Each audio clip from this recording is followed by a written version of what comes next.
Ready? Un, deux, trois. That was my stomach. Please leave that in. That was amazing. Well, my mic, like perfect. My mic is like I'm sitting on the floor, so my mic is on the floor, like pretty much in my crotch. So the acoustics are amazing. Echo. That was awesome. Like the timing and everything. I'm encouraged about this episode. Good, okay. All right, let's try this again. Maybe my stomach doesn't like French. Uno, dos, tres. Welcome back to this week's episode of Wayward Sisters Podcast. I'm Kat. I'm Dom. Today we're going to be talking about... So this wasn't a planned topic, and as we are an intentional and intuitively led show, I just got up, guys. It's Saturday morning. I am walking in the light of the Lord, and I'm not properly caffeinated yet. I only have decaf. Oh, I don't even know what to do, and it's cold, like iced. Like, what do blaspheme. I? So our topic on the divine feminine spurred a lot of things, private messages, comments, emails, etc. And so we thought this is a perfect opportunity to get you, our community, involved in the discussion. And this is really going to be an episode of us just having a conversation. Yeah, we did get an email from a listener and another Facebook message from another listener. We were going to try and give you anonymous names. Oh, PSA. Unless you specifically tell us that it's not necessary, any messages you send to us via private message or email, we will keep it anonymous. Unless you, of course, say, hey, I don't care if you use my name. Right. Yeah, if you would prefer us to use your name for whatever reason, we will, but otherwise we'll just make one up for you. We'll keep it vague. So a friend of ours, we will call her Betty, sent us a comment on Facebook and then followed it up with an email kind of explaining her situation more. And we'll have Dom, do you have that stuff? I do. It's kind of a long email. So initially there was a comment with a question as to how to embody both being feminine and a feminist, because it does seem to feel like we are under pressure to be one or the other, that the two cannot coexist within the same person. And to piggyback onto the comment, Betty sent an email. Essentially, she works in a professional corporate setting, and it is a male-dominated office. And there is an old school culture of where the men in the office pretty much dismiss anything the women employees have to say, even though I've worked in that setting, and I can tell you the female support staff, they're the ones who actually run the show. The office would collapse completely if it were not for that staff. Long story short, she and another female coworker were asked by two of the male supervisors to go out to lunch. Her intuition kind of popped up and it felt a little strange to her, and they did ask for clarification. Well, are we in trouble, or what's the nature of this lunch? And they said it was to thank us for our hard work and to talk. So her issue was, I'll just read it direct. Warning lights are going off. If we say no to lunch, it's a problem. If we say yes, it opens us up to being asked questions that could potentially bite us in the ass. So crazy gender role issues, and I bristle against them at home and at work. I wonder what's going on in Betty's home life, because she's mentioned a few things where she's like, oh, there was another part of the email about being her husband's mom or something like that. Mm-hmm. I'm tired of being a grown man's mom, and my husband thinks he's a modern man, not one who expects a 50s. I did it again, fisties. Someone's brain is in them. Well, it's, I haven't been laid in a week, so. Oh, no. Are you okay? No. I feel like my head's going to pop off. You could go pop one off.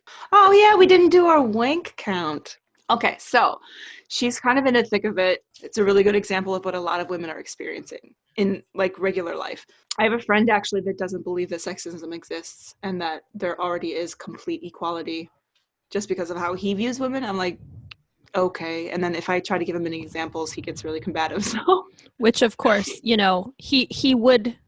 has white straight male privilege on his side. I know, and he doesn't understand that he doesn't believe that's a. I don't want to talk about this person anymore. You make me angry. He gives me indigestion. Yeah. So yeah, that's a really common thing, right? Like, well, yeah, let's talk about that, the workplace thing first. Like always, I love that she mentioned her intuition, like always, of course, follow your intuition. And there was this meme on Facebook that was like, teach girls or women to value feeling safe over making a man comfortable or whatever, something along those lines. And it can't be more true. And it is a sticky situation because like legitimately this stuff can still hurt your career path. Like if you don't, then people can like blacklist you essentially. Mm-hmm. And it's fucking bullshit. And I wish I had like some magical solution to that, but it is like it's rampant, it's everywhere. And so does she go so that she stays in good standings with, because these are supervisors of hers. Mm-hmm. So how do you handle this delicately where you're not, where you still stay in good standings, they still like you, because that's really, has a lot to do with promotion and, climbing ladders and stuff like that. And not being like sent down to the mailroom because you declined a creepy ass lunch invitation that was entirely inappropriate, but you cannot call them on it because they're like, whoa, whoa, whoa, I was just offering to take you to lunch. Because if you're like, well, kind of like what in what context are we doing Mm-hmm. this? Yeah. You can't call them on being creepy because they're like, you're reading way into it, or you're really full of Mm-hmm. yourself to think that I'm interested in you. Like, it's, oh fuck, it's so frustrating. If it were me in that situation, and I come from a background of working in male dominated, very old school environments, but if it had been if it were up to me, I would offer a compromise. Give me a raise and I won't report you for sexual harassment. Yes. No, but I would offer a I'm compromise saying that like it's difficult for me to take time out of my day to leave the office to go to lunch. Why don't we make it a whole office celebration and an appreciation for everybody, and have lunch brought in or have lunch right. catered in or something like that. That way everybody, so it's not, so other people don't feel like they're not being appreciated either. Make it about, make it Like, about oh, other that's, people. yeah, that's so great. So is everybody coming or some, yeah, definitely. And fuck. Which I know that it sounds like I'm saying cater to them or pander, but It's a delicate situation and it's a it's delicate shitty. situation. It's shitty that it is, but I mean, there's a reality to like your career being bruised by something like this. And being labeled a troublemaker, and so any slight thing that you're Yeah. going to get written up or something. Yeah. Or they just don't, like if there's opportunity for promotion, whether she's like the best fit, like even if she's the best fit, not choosing her because like, but it is an actual thing that happens, and it is Yeah. fucking bullshit. That stuff happens if you don't at least play along to some degree without compromising your morals and all of that, like giving into that side of it, like the whole, like the casting couch or whatever. Oh Jesus. Mm-hmm. Like without compromising yourself, I'll just say it, sexually, as Yeah, a way to make peace and things. There can be consequences. I know, and this is what is so wrong. And again, I wish So I wrong had. we have, yeah. So wrong we have to be on the defense all the time.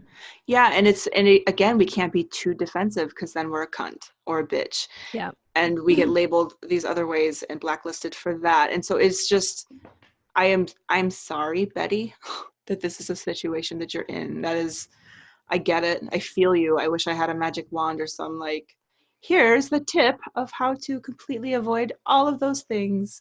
But it's something that we're going to have to. I do feel like there's going to be a big shift in how stuff like that is handled with the millennial generation. Right now, you're dealing with nasty old white dudes. Nasty old white dudes, or the generation that they brought up and trained how to be nasty old white dudes. Their progeny. Yes. So now we have this generation coming up called the millennials, who are going to be in charge someday. And everybody's like, oh my God, no.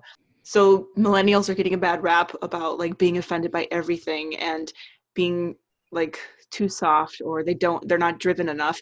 And they are driven as long as they're making a difference in the world. And I don't think that's a bad thing. So you're going to have these people that are super sensitive to sexism and Racism. racism.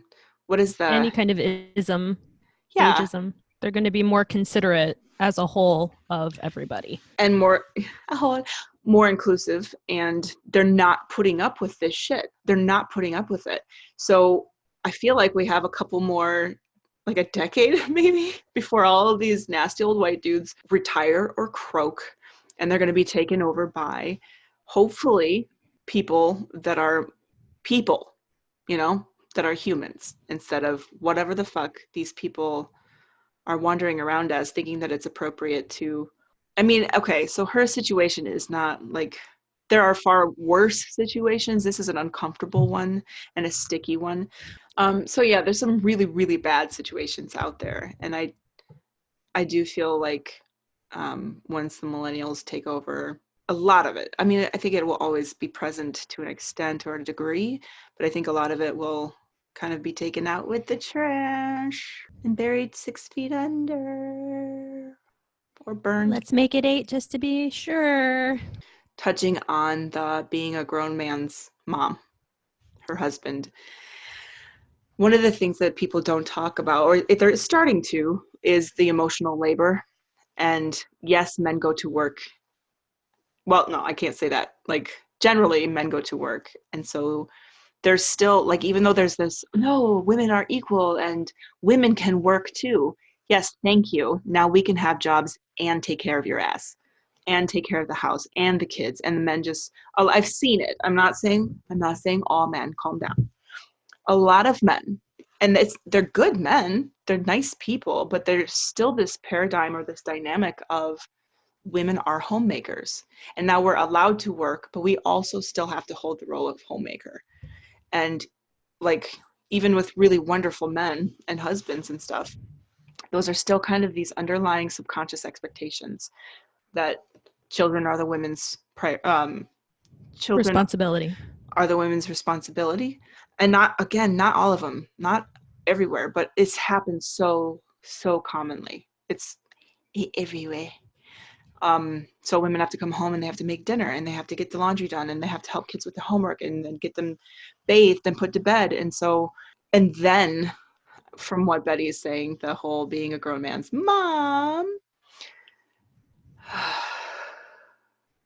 we're coming out of the woods, you guys, or ladies, but there's still so much energetic weight of how we have lived as a civilization and how women have been viewed, and I don't want to say treated, but like what our role has been. And so we're fighting out of that, where we have these rights now, but there's still like this normalized expectation that everything else is our responsibility.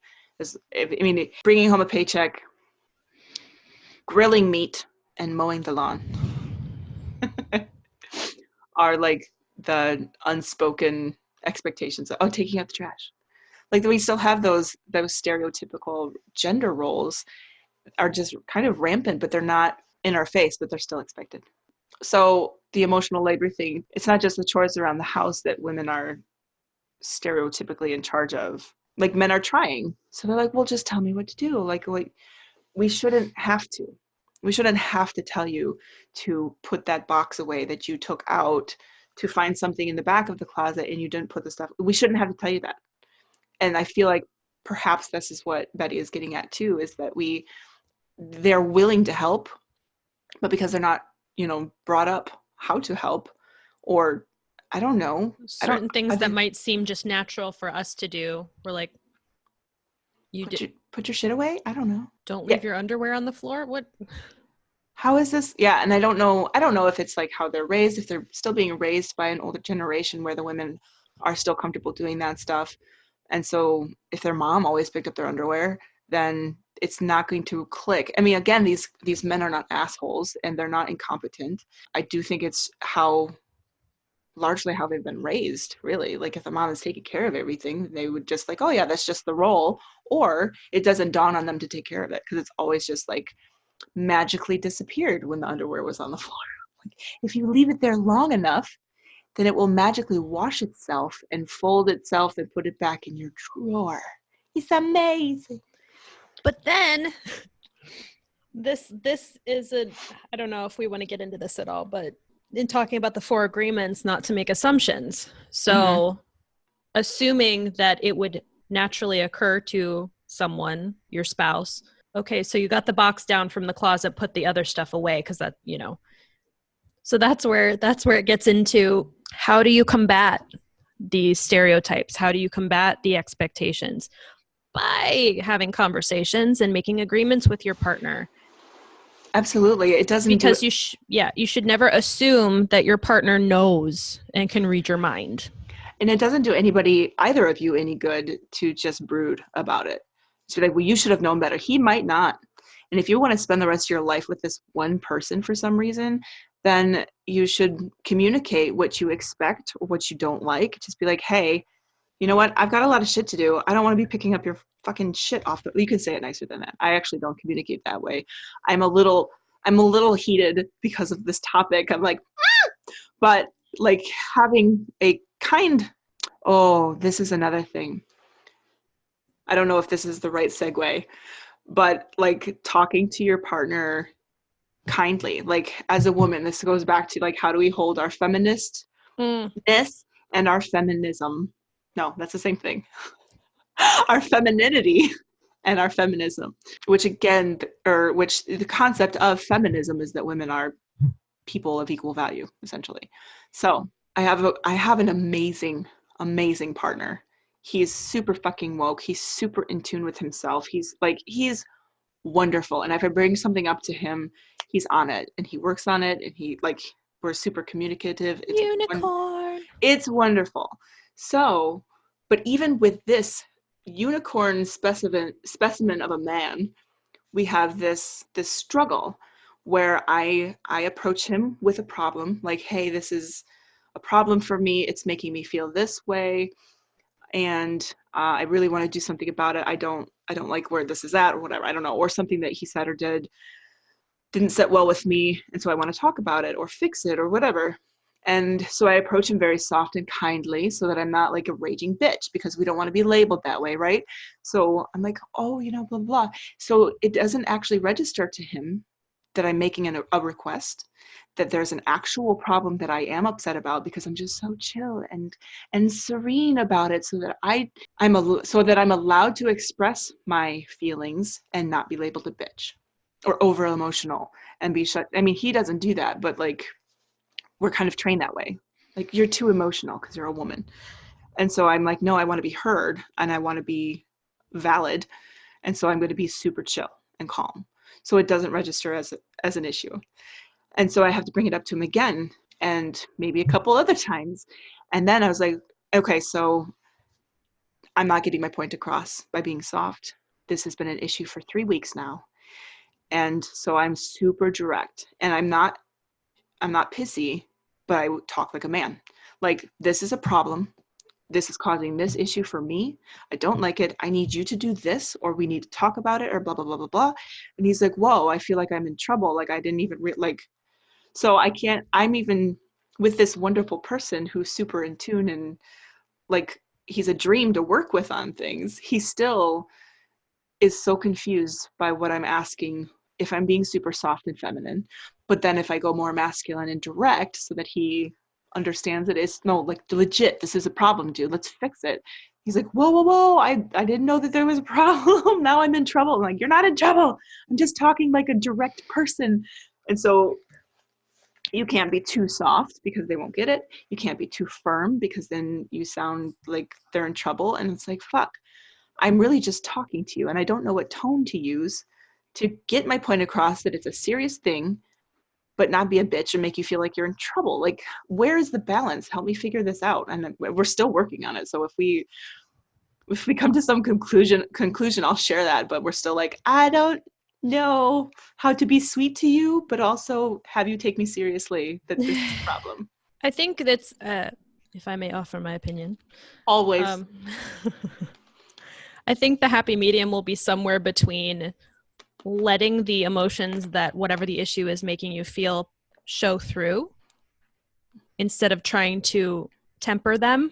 Mm-hmm. So he's empathic, right?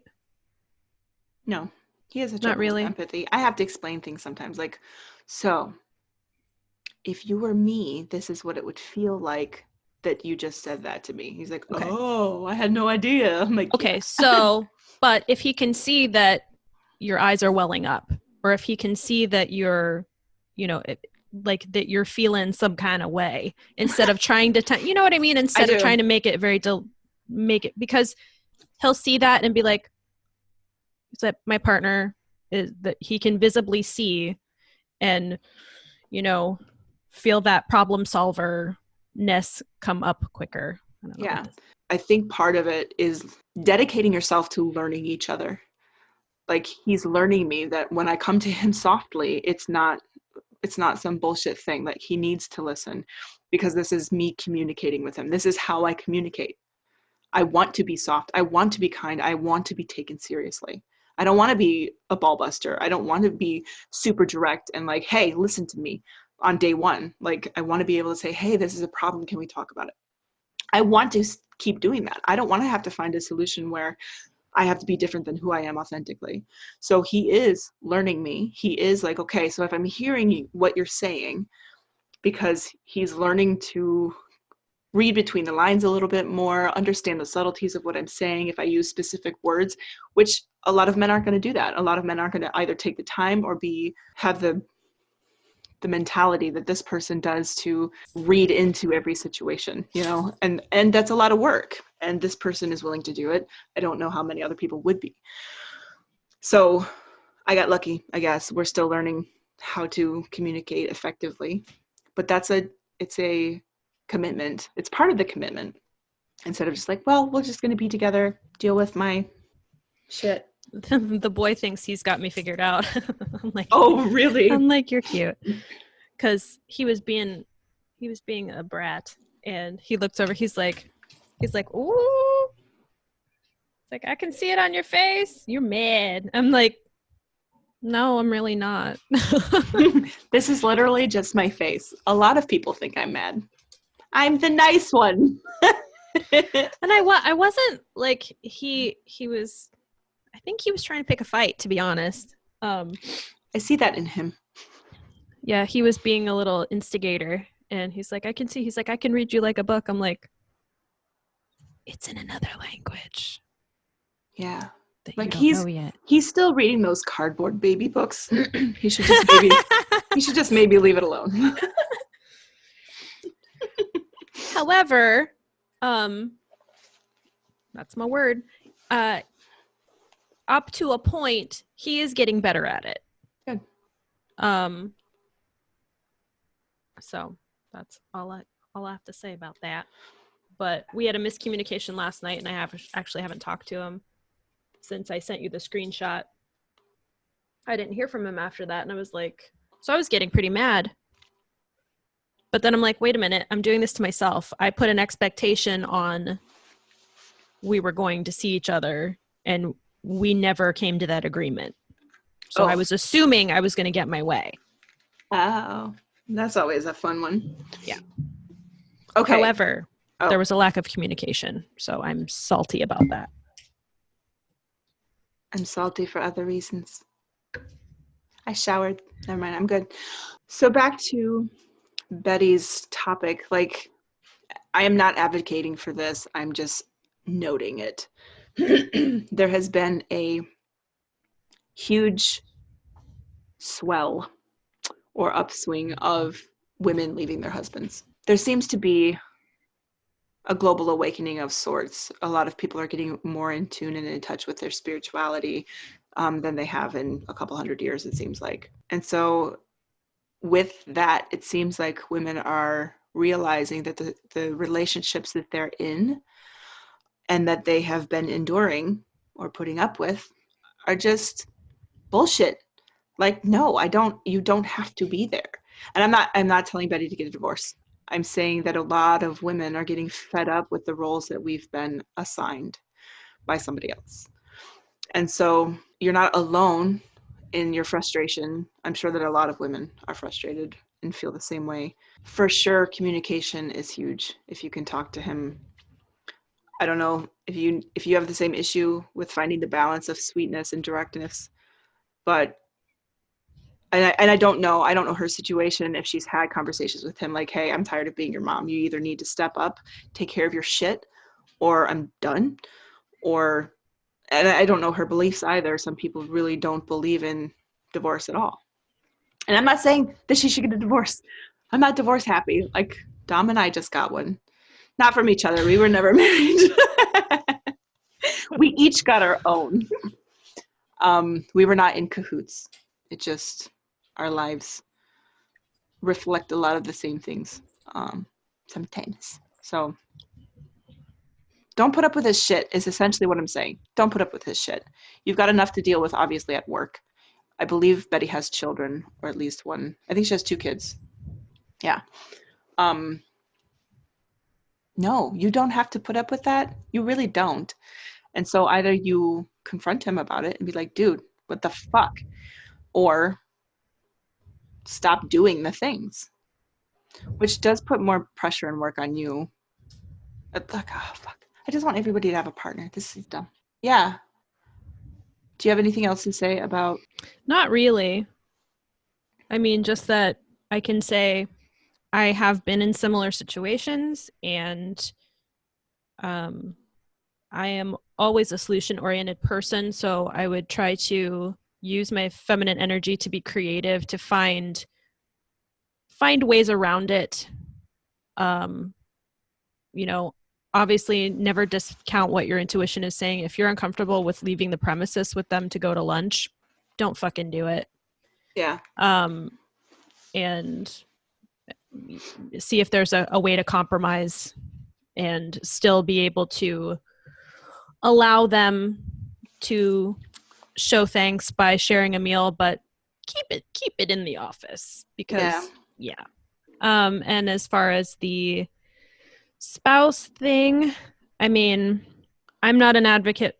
I'm not saying, dump his ass or whatever, even though I just got a divorce and I won't say that is the main reason, but that was an aspect of it. There was an aspect of a lack of partnership from that end. I know both of you and I know your family, and I believe that you are the couple that can confront it together and head on and come to a solution together, I feel. Good. And I think that's what it is. You touched on like that, the partnership thing. And I think that's what women are realizing is that they got married for partnership, and they turn into, oftentimes they have to be their husband's mother, which is not partnership. And so they're learning that it's easier to be by yourself and take care of your own shit than to be saddled with someone who is not a partner and isn't bringing the same amount of effort to the table. It's easier to be alone. So I think that's what I was saying, not go out and get a divorce. But there's a lot of women that are done with this type of situation for sure. And as far as we glossed over the feminine and feminist a bit, but I was a truck driver for a period of time, and that's like 4% women. It's a very male dominated industry, and they don't have to be PC or polite, or like they're pretty crude people. I mean, there's nice guys out there, but it's a pretty crude industry anyway. So you run into a lot of really blatant sexism and shittiness. And it's like, oh, good. And so for a while, I would go to work in Carhartts and overalls and T-shirts, and I would fit the role, and I would try to hold my own or present myself as holding my own. I was a phenomenal driver. My record. Yeah, you were. My driving record I've never had any issues. I've always been like an impeccable semi-truck driver. So I can do the work. I do it really well. I was the favorite driver of my company while I was working with them. And partly because I would just do my job without bitching, but I did it very well. So doing your job very well and not giving them any room to slide in sexism based on skill. Like if I would have fucked up, like men drive trucks and they fuck up all the time, and like, oh, he's a rookie, or oh, blah blah, and they'll jab or whatever. But if I could not afford to fuck up once. You can't fuck up because you're a woman driver. Like, oh, I knew it. Oh, you don't belong in this industry. Like, I actually didn't get hired at jobs because I was a woman. Mm-hmm. There was a company in the city I live in. They're like, oh no, women don't belong in that industry. We're not interested. I'm like, cool. I guess I'll drive 2 hours to pick up my truck. Anyway, so for a little bit, I did dress the role of trucker. And I was like, this isn't me. This isn't comfortable. And so I started wearing like dresses and skirts, but I'd wear leggings. Obviously, I was dressing for work, but in a feminine way. And I would just rock that shit. Like, I'm not apologizing for being a woman. You're welcome that I'm doing the job better than you are.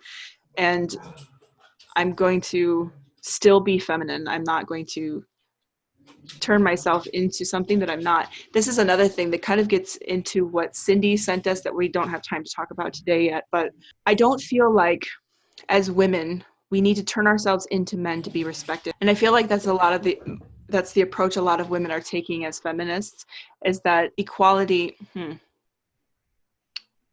lot of women feel like to turn themselves more masculine, more direct, a lot of women are believing that they have to be men to be respected as much as men are. And obviously not in a gender way, but like they're asserting their masculine side much more instead of just being respected for being being a woman is not respect worthy, apparently. And so we're not just being super women, like staying soft, staying introspective and nurturing and stuff like that. We have to become harder and more direct and more forward moving and more, even corporate sometimes, to earn the same respect that men do. And I believe that that's part of the imbalance. I don't believe women should have to change who they are naturally to be respected. So a lot of people equate equality to being the same, and we are not the same. We're not meant to be the same as men. We're meant to be exactly how we are naturally. Some women are a little bit more masculine and some men are a little bit more feminine, and that's okay, and it needs to be okay.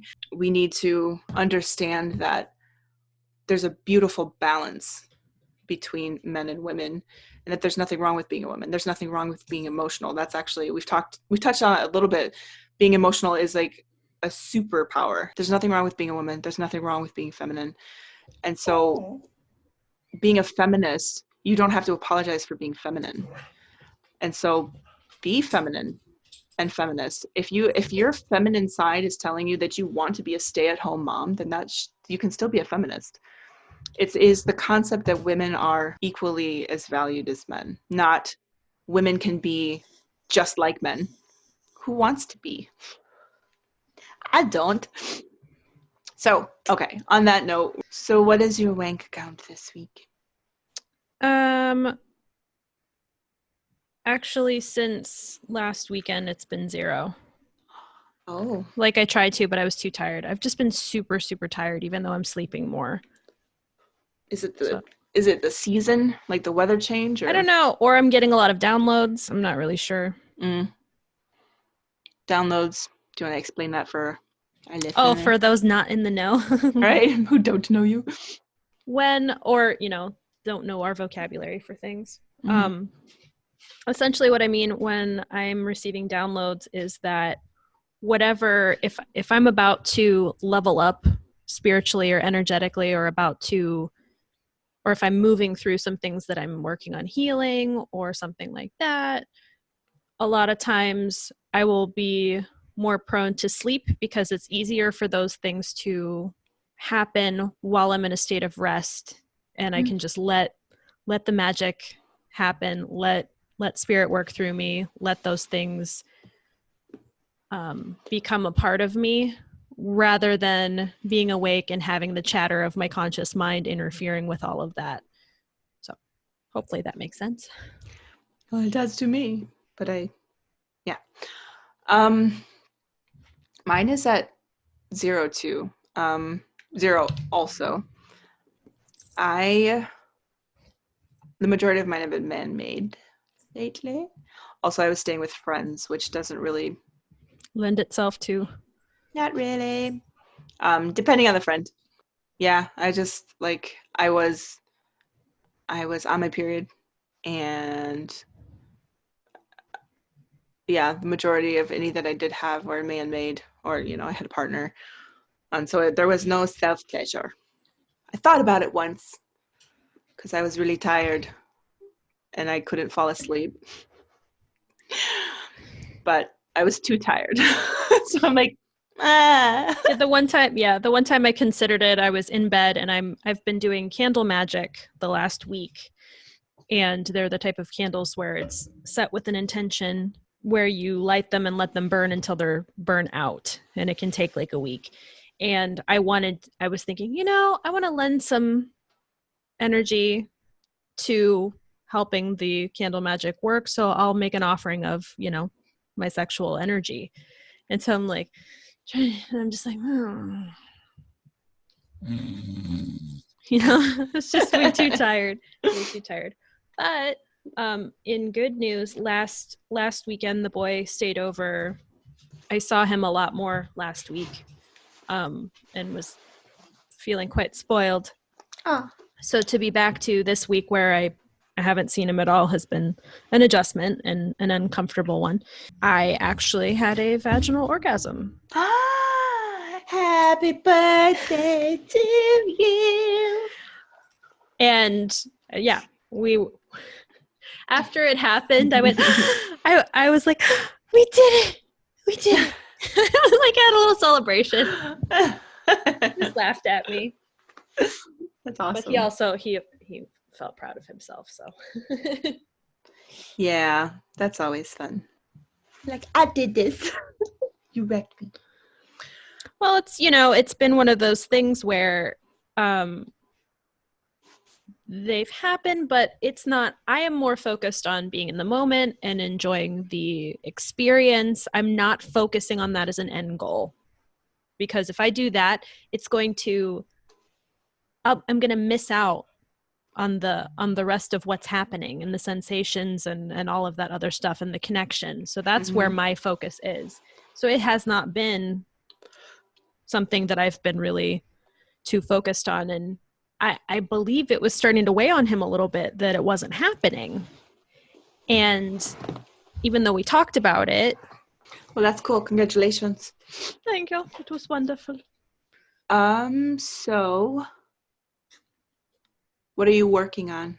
Well, I don't, obviously, because in my beliefs, and I think you feel this way too, when you're working on manifesting or magic and you don't have somebody that's directly working on it with you, it's best not to really talk about it too much while it's happening, so you don't bring other people's energies and influence into it.